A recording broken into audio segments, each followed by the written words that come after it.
Hey guys, I'm out here in the Alaskan wilderness. Can you see this dragonfly that just landed on me? It's like the third one that's landed on me since I sat down here. It's actually something that started happening after my boyfriend died. We had this thing about suicidal dragonflies that would fly in front of my car. And after he died, I was going through all this mental processing of blaming myself, and the first time I was doing that, a dragonfly landed on me, and then it happened again later in the same day, and since then it's happened a lot. It's like a little sign. Anyway, which is very fitting because this video is a response to my man Jason Wrobel, B as in baby. I can't remember how you say that. Anyway, check out his videos. He does really good raw and vegan recipes, and I encourage that for you guys, but I'm just like lazy about making recipe videos. So he's a good one to check out. Anyway, he recently posted a video called What is Love? And the video is about asking ourselves, you know, for one thing, he mentioned in other languages there's many different words for love because there's different kind of love. But specifically, if we're focusing on romantic love, I actually would change that to partnership. And then, because love is life, love is the energy of everything that we are. And I will just hang on. It's funny, I almost never get interrupted out here, but it's the first beautiful weekend in a while in Alaska, so I just had to let some people go by because I'm sitting on a little bridge out in the middle of nowhere. And I'm playing with my new tool. I'm actually out here getting good at photographing. Okay, so back to the question, what is love? And what does it mean in a partnership? Because we come to relationships with baggage and expectations, and you know, it's almost like we're willing to just start hanging out and spending all of our time with, you know, anyone who thinks we're great and we think they're great, which isn't always necessarily the best partnership. But what I think we're trained in, like romantic movies and Hollywood style love and all that, I think the reason we don't end up finding it a lot of times is because we settle for something less than what we would want. And the reason why, I believe, is because we don't do the work on ourselves that makes us the person who will attract the person that we want to be with. So every relationship is valuable. A partnership, a friendship, you know, co-workers, boss-employee relationships. Every relationship can teach you, and that's what every partnership is for. So if you find someone that you want to hang out with, that's great. But, you know, what you're going to attract into your life is a mirror of your issues, the ones that you're working on. So if you keep attracting relationships that make you feel unworthy, or that's a different dragonfly, unworthy, or you know, like expectations are being placed on you that you can't live up to, or these kind of problems that come up, there's something in you that makes you feel like you're not worthy. What I actually found in my last partnership that only ended because of one of us leaving the body is that a co-creative, non-expectational, completely loving and compassionate and, expectationless partnership is actually possible. And it's when you come to love yourself enough that you want to be with someone who brings out the best in you and only the best in you. And what I found in my last relationship, for the first time, it's a bike going on the upper trail. Sorry.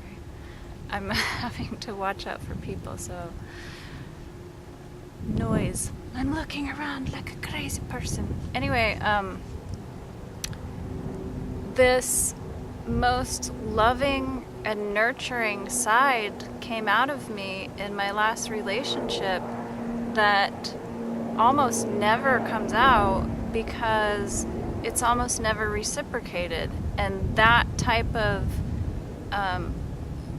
partnership happens between me and my kids all the time.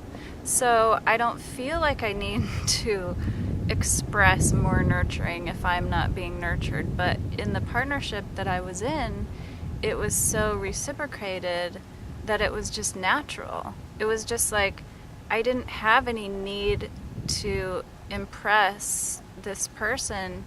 I just felt so deeply connected that I wanted to nurture them and take care of them in whatever way, complemented my talents. Making delicious, healthy food and things like that. But that kind of partnership I've found in my life is so rare. And it's not because it's not possible, it's because we don't have the faith in ourselves. And so we see someone who's really attractive and talented and we're smitten by them for a while, but if you pay attention, right away the cracks are showing in a relationship that's not super reciprocal. And either in these kind of partnerships, a power struggle emerges almost always because the co-creative factor is just a little bit off. And so, yes, they say opposites attract. I think this happens a lot of times because it helps us, grow and evolve. And if you're okay with that, that's great, but there's going to be struggle there. There's going to be like, no, me. What about me? What about the things I want to do? Whereas when you find an actual really good match, I don't want to say perfect because I don't believe in that, but when you find a match that's super appropriate for your level of evolution, it's like you both just want to work on the same stuff and do the same stuff together. Your talents complement each other and you want to work on, the same things. In the last relationship, he and I both were like drawn to each other's talents and how they complemented the work that we were already doing.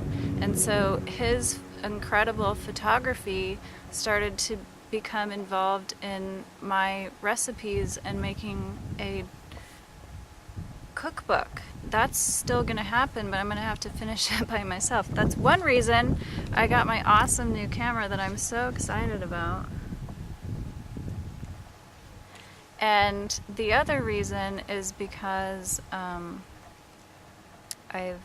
learned of a type of camera filter that's different than Kirlian photography that actually can capture, the essence of energy that we don't see with our normal eyesight.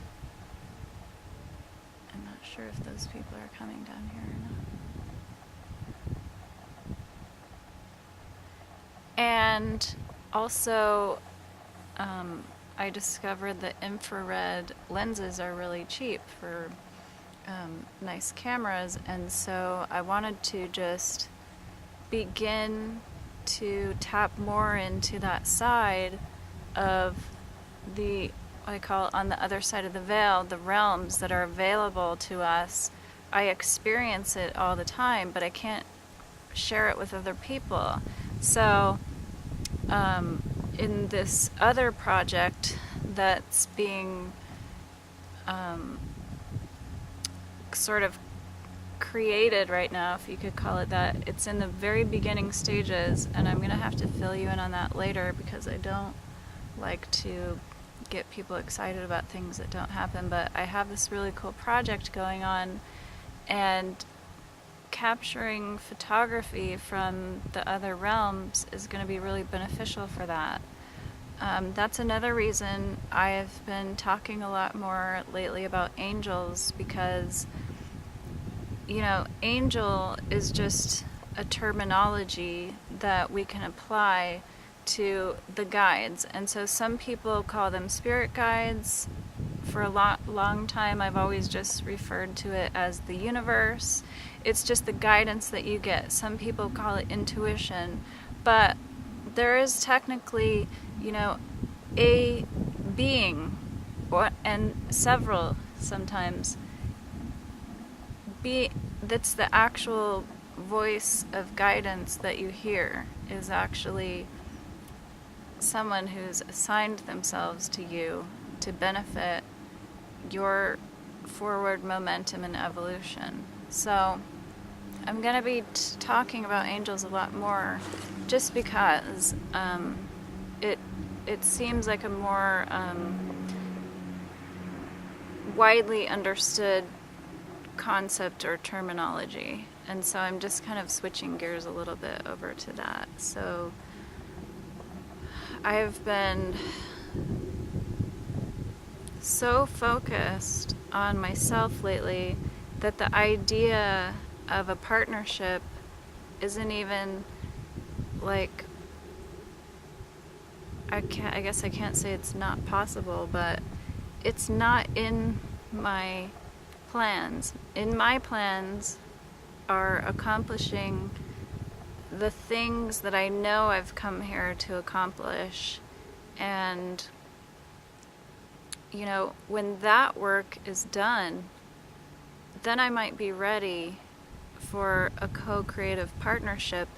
And at that time, I've already learned so much about myself and what a partnership is supposed to be, that I won't ever get into a partnership again that isn't completely,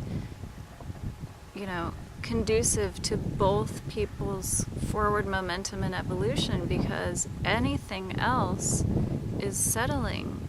It's sacrifice. But the problem is you have to do the work on yourself. You have to become the mirror that you want to attract. You have to learn how to love yourself. You have to learn how to forgive yourself. You have to be the best you that you know you can be, or else you're just going to continue to project onto the other person these deep-seated, like issues that you have with yourself. And you're going to attract people who show that to you until you get it. I used to attract really overtly angry people who just could not, stand some things about me. And when I look back, I think it's just so ridiculous. Like, why would you even be with someone that you ever even thought about calling a bitch? It's like, why would you even want to be in the same room with someone that you have those kind of issues with, let alone create other people that you have to share for the rest of your life?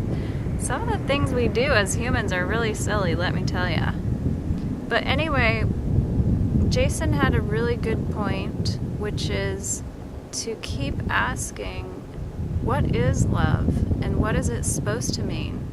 Before you get into the partnership where you're feeling,